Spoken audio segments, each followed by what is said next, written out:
I'll say this. Let's not play the Dodgers again. Yeah, Tigers swept to begin their season. And we will obviously talk all about their opening series against the Los Angeles Dodgers, though we will spend a majority of this show breaking down the conclusion of both Michigan and Michigan State's basketball seasons. First off, welcome into I'll Say This. I'm Chris Castellani.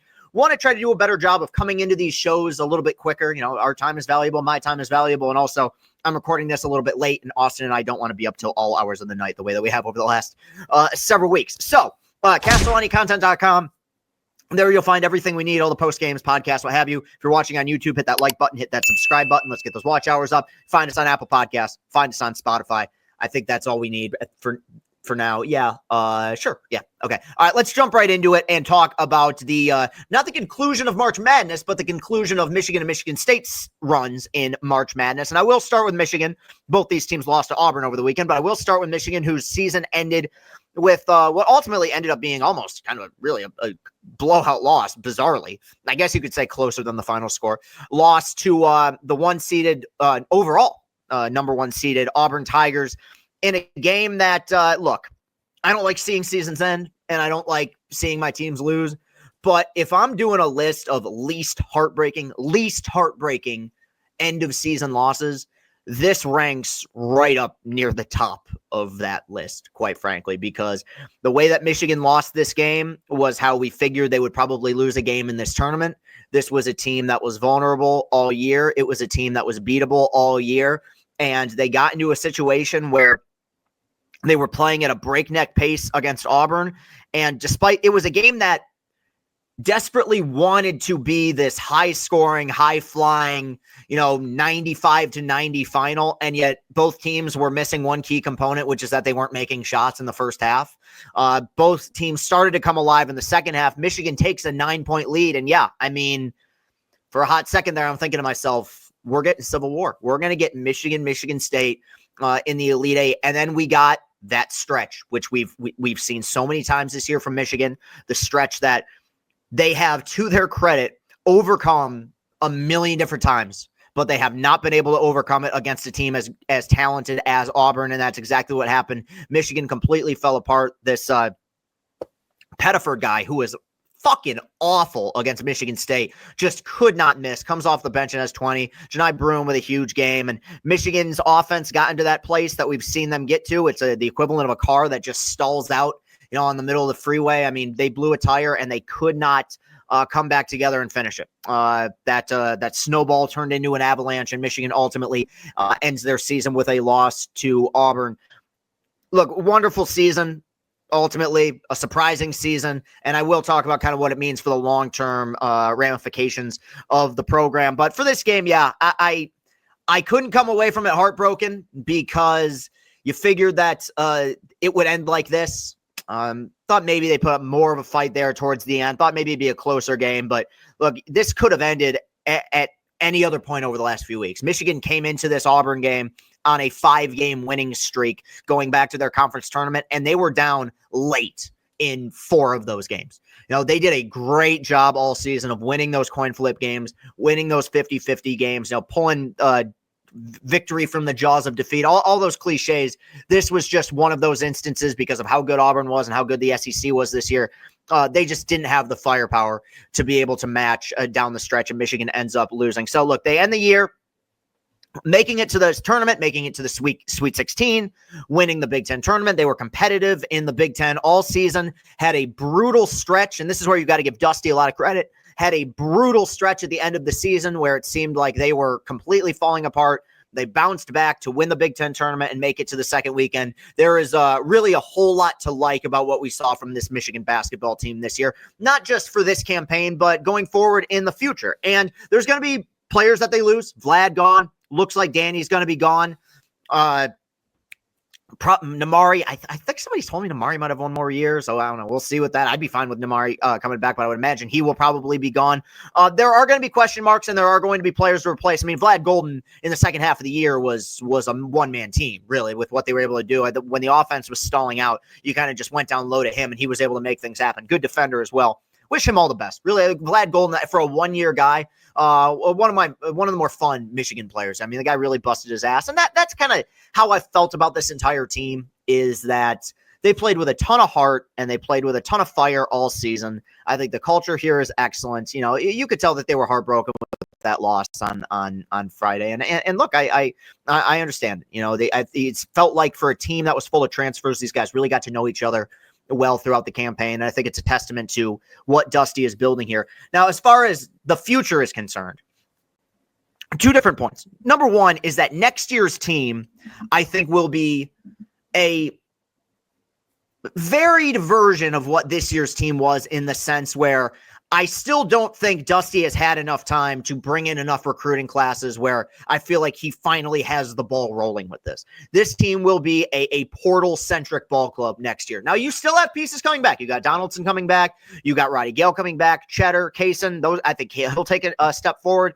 Pippen announced that he's hitting the portal, but you know, you have some pieces coming back, but in general, you have a lot to replace in terms of production with the 2 7-footers. You're going to have to get guys in the portal. I trust that Dusty will not only get guys, but I think his roster construction will be solid, and I think he'll get the most out of those players. I think typically, you know, you're able to accelerate the process by getting guys in the portal, but typically with a new coach in college basketball, it kind of is year 3 or 4 once you've had all of your recruits kind of coming in, when you finally feel like they have their program and their players. They're not quite there yet, but I'm confident with what they're going to be able to do in the portal. But beyond that, and this is the more important thing to me that I want to discuss, because I talk about it all the time in football, and I've seen ups and downs. In fact, I've seen more ups and downs as a Michigan football fan than any other era of Michigan football fan. There's no other generation of Michigan football fan that has seen both 3-9 and 15-0, right? Like, there's been a pretty wide variance.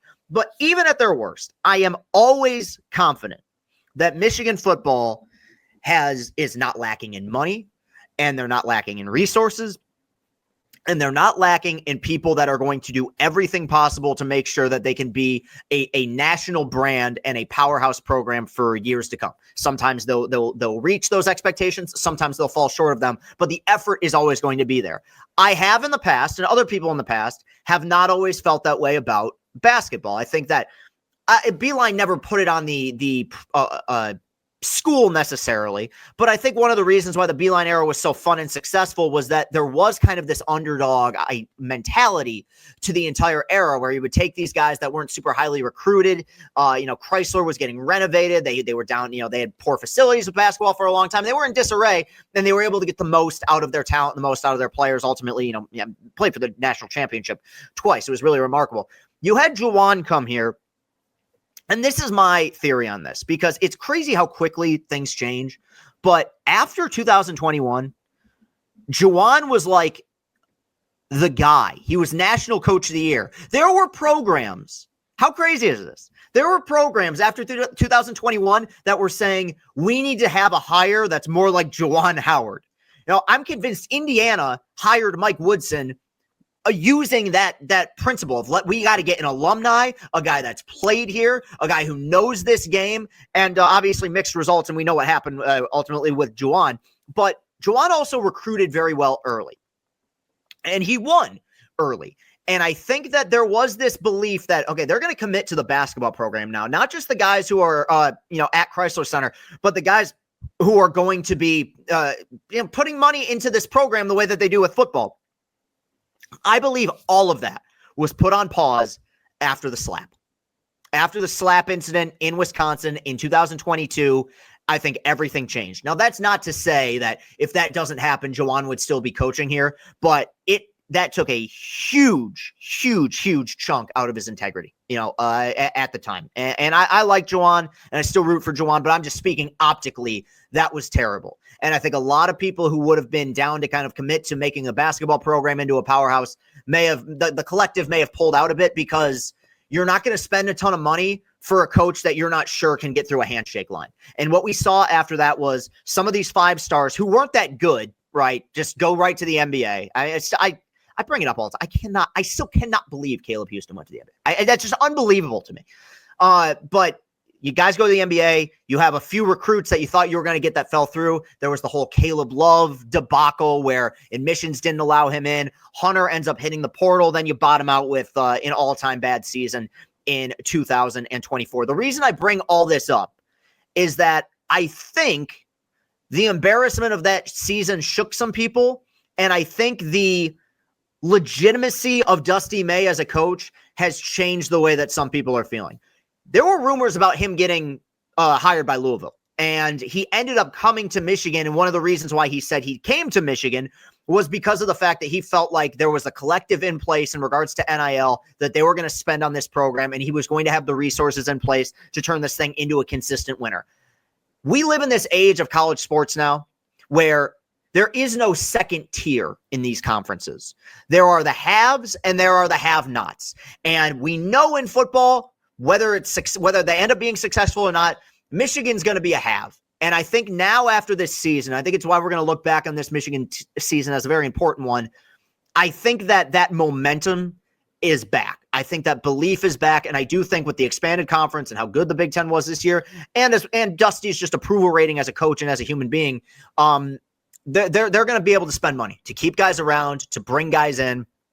And I think that's very exciting. So yeah, it was a team that was hard to compare to any other. They had the tendency to be maddening, but I felt like they ended up being a team that I really had a lot of respect for. They played their asses off, and they won a lot of close games. And really, the run they had in the tournament was a lot of fun. That Texas A&M game, that was an all-time Michigan basketball game with the Roddy Gale performance and the comeback. So a very admirable first season by Dusty May. Lots to look forward to.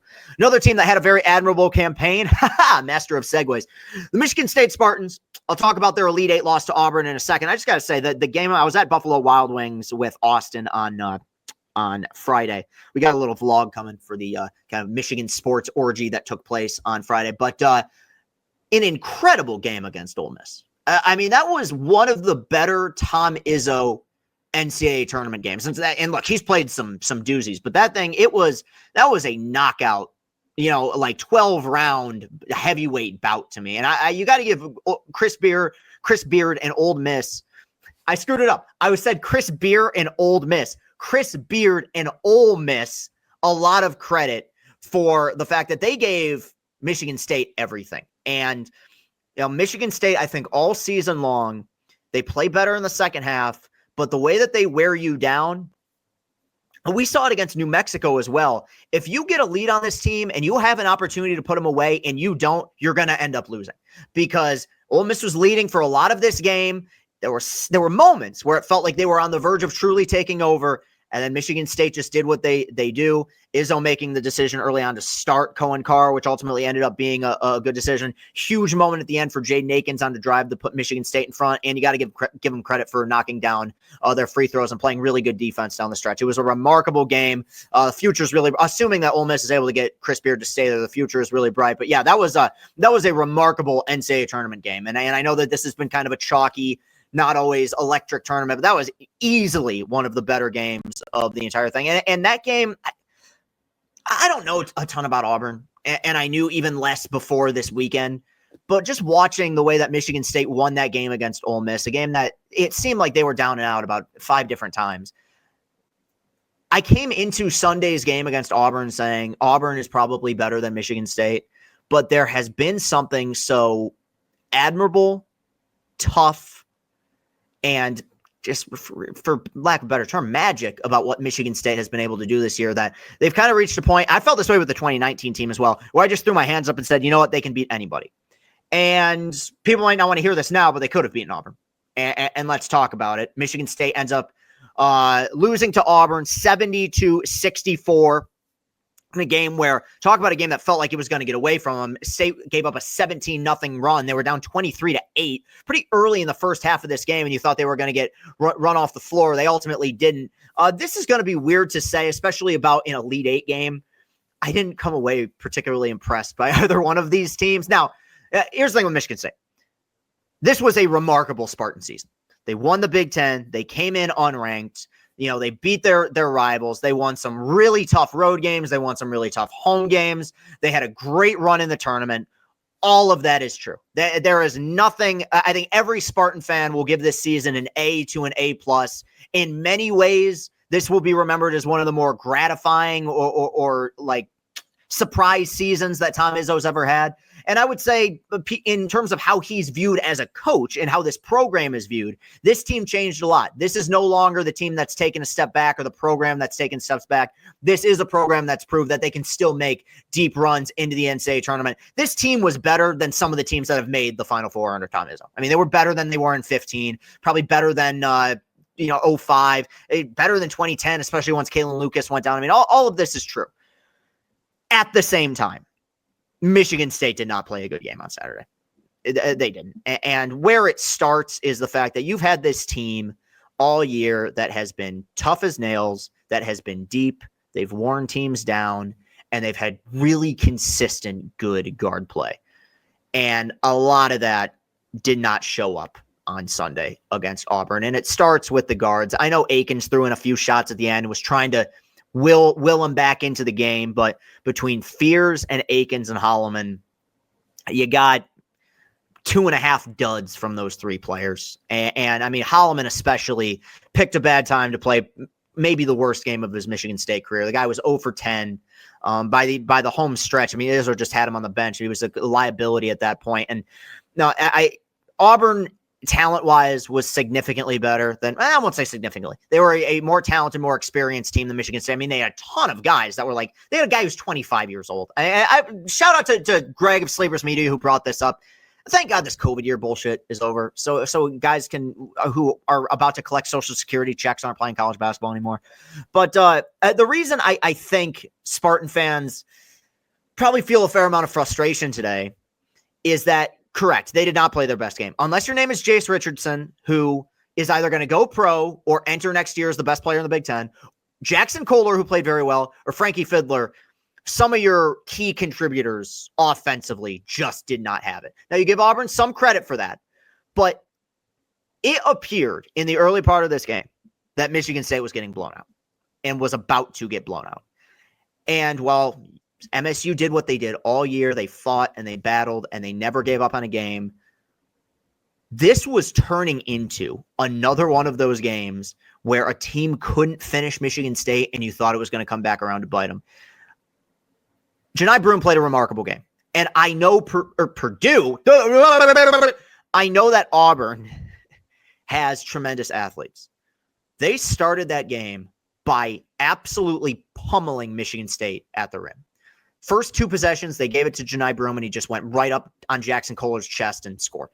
Michigan State missed a million layups, and as frustrating as I'm sure that was if you're a Spartan fan, they were contested layups. It's hard to make a layup over guys who have wingspans that stretch out to fucking Milwaukee, okay? I mean, it was, they had hands in their face. That's all true. And then Auburn just in the second half fell into this AAU bullshit where they couldn't stop jacking up threes. And I'm saying to myself, Michigan State offensively is doing nothing to win this game. And it was in that 8-12 range the entire time. And I'm like, they might end up pulling this out. Now, ultimately, Janai Broome turned out to be too much.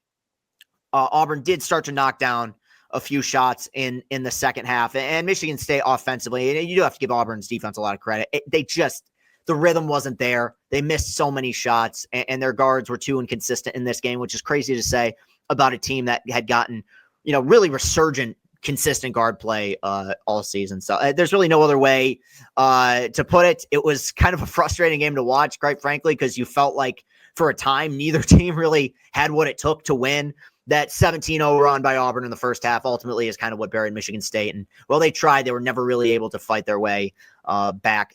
You come away from this, I think, saying that Michigan State lost to a better team, and that's true. And as I said earlier, there's a whole lot to be proud of if you're a Spartan fan with what this team was able to do, especially considering the expectations and the question marks that were being asked. Look, I came into the season saying I'm going to judge this Spartan team differently because I don't know if the sheen of, hey, it's Izzo, it's Michigan State, I don't know if that's still there. It's still there. And I think we have confirmation it will always be there as long as Tom Izzo is coaching the Michigan State basketball program. At the same time, I don't think there's anybody that expected this team to win the national championship.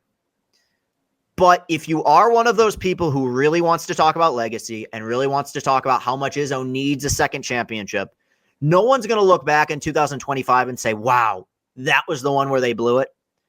But it is another year in which you come away without a championship trophy. Now, you did a lot of things right. And you guys know me. If you've watched this show, I'm very consistent with this. That's not really how I look at things. I view things relative to expectations. I think you can make a strong argument. This was one of his better coaching jobs. But it still ends with you losing your last game.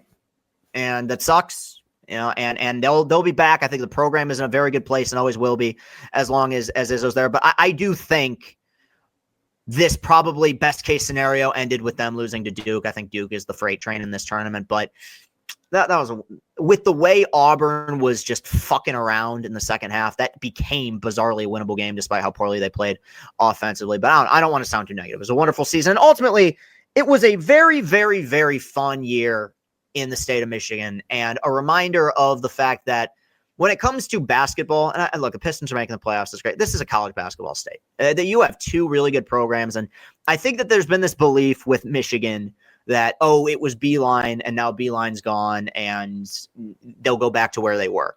Jawan comes in, has a few good years, and then they go backwards. These two programs aren't going anywhere, and I wouldn't be shocked at all if you see them at the top of the Big Ten standings next year. Michigan State has a guy who's obviously a coach there for life. And I think Michigan has a guy who, before you know it, and hopefully time doesn't go too fast, we look up and we see that Dusty May has been in Michigan for 20 years too. I mean, I think with his youth and the energy he brings, they just gave him an extension after year one. I mean, if you need any other like validation, I look no further. So, fun. Good years for both these teams. Would have liked to have seen one of them making it to the third weekend, but it was always those were always lofty goals. But congrats to both. I had a lot of fun this year, especially coming off of what I thought was really maybe the most boring year of college basketball in this state, which was 2024. 24-25 was a really, really cool season. All right, let's move on and talk about everybody lost this week, man. Shit. Tigers swept, Michigan lost, Michigan State lost. The Pistons had Pistons over 500. That's great. That was talking Pistons. Tigers swept in their opening series against the Los Angeles Dodgers. Look, I'm known for air quotes. I do these post game videos, and so in their spur of the moment, they're in the moment. I'm not gonna come on here and recap every single game because I just feel like that would be redundant. I will give you kind of how I feel mentally after a sweep at the hands of the Los Angeles Dodgers. I've been saying all offseason when people ask, are the Dodgers bad for baseball? I typically say no. And my reasoning for it is that, and this part I do still stand by. What's bad for baseball are the owners that don't spend. And they are aplenty, right? The Bob Nuttings of the world, the guys who've been running the Orioles, like, you have some talent, and you choose to be boring because I don't know. You want to stay in the black. It's a few more zeros after that dollar. I don't know. But so I can't get mad at a team that really cares about winning and spending on good players. At the same time, this is the best lineup that's ever been constructed. And I would argue there's a chance, and we'll see how it plays out, right? Because we never call a team invincible until they've finally proven to be the last one standing, right? Like we look back at UConn basketball last year and we say, nobody was beating them. Unless somebody would beat them. But now we look at it and say, it was always going to be UConn. You never know. You never know, especially with the way the baseball postseason is arranged. You never know. But I've never seen a team like this, and I would argue it's almost unfair. And I hate to play the victim with my team being the on the receiving end of a Dodger beatdown. But I saw pitchers over the weekend who were featuring good stuff and good command, who made minimal mistakes and still had bad final lines, and I think back to like last season, we knew that the Astros were going to be a tough out with the lineup that they had. And like without Tuve and Jordan coming back and Kyle Tucker and Pena with experience, like we knew that was tough. But you have a pitcher like Skubal in game one who just shoves. Best pitcher in the world can shut down any lineup. I don't feel that way about the Dodgers lineup. I think you could take prime Pedro and he might make a mistake or two, which you cannot afford to make because every guy here can hit a home run. And it goes even beyond that. It's when you're seeing like Andy Pejas or Miguel Rojas putting together 8-pitch at-bats. It's just, they just tire you out. So that's all true. And as much as it sucks There were some things I saw over the weekend that I liked. Torkelson looks great, right? He's still got a long ways to go before I'm bought in, but good job. They did get some offensive production despite leaving a million guys in scoring position. And as AJ brought it up when I talked to him, none of these opponents are going to care about whether or not the Tigers are injured, right? They're just going to go out and play, and Detroit's going to have to do the same thing. And normally I would come on here and say they're banged up, and thus is the reason for why they couldn't really hit with runners in scoring position, and things would have been different if they would have had Matty or Parker or Wenzel. And that's all true.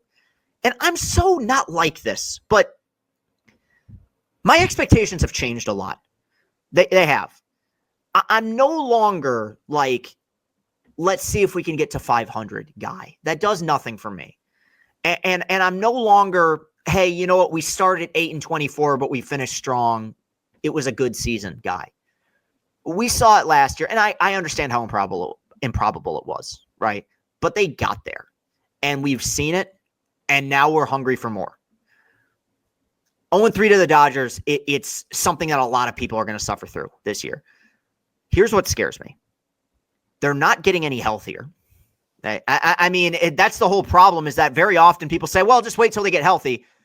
The teams we often say that about don't ever end up being healthy, quite frankly. And part two is the schedule. Look, it gets easier by virtue of the fact that you don't have to play the Dodgers again. The schedule's fucking brutal. You got 3 at Seattle. Okay, then you got 3 at home against the White Sox, which you basically have to sweep.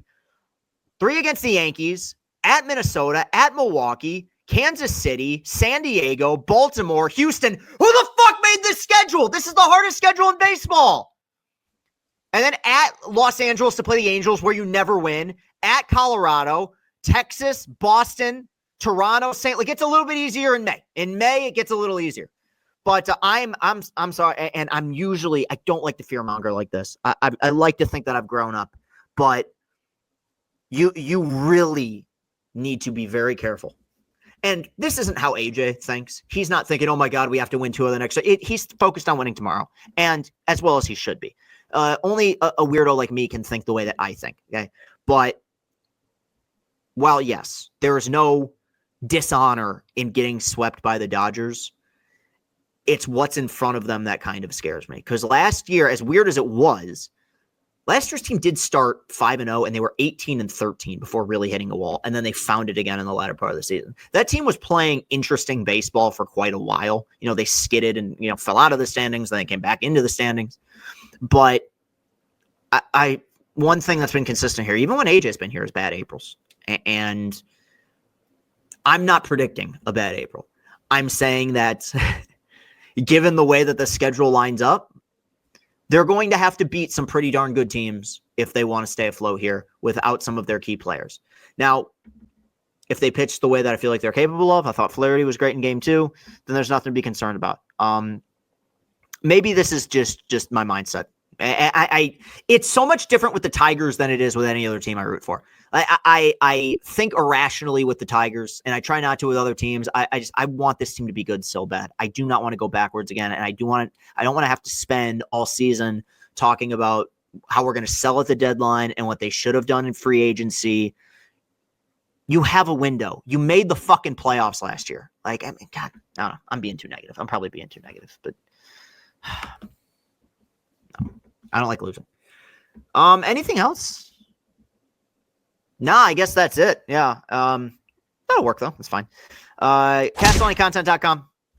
There you'll find all the content that we create, post-game videos. You can get caught up, watch all the Michigan ones from this year, all the Tiger ones going forward. If you're watching on YouTube, hit that like button, hit that subscribe button. You can find this podcast on Apple Podcasts and Spotify.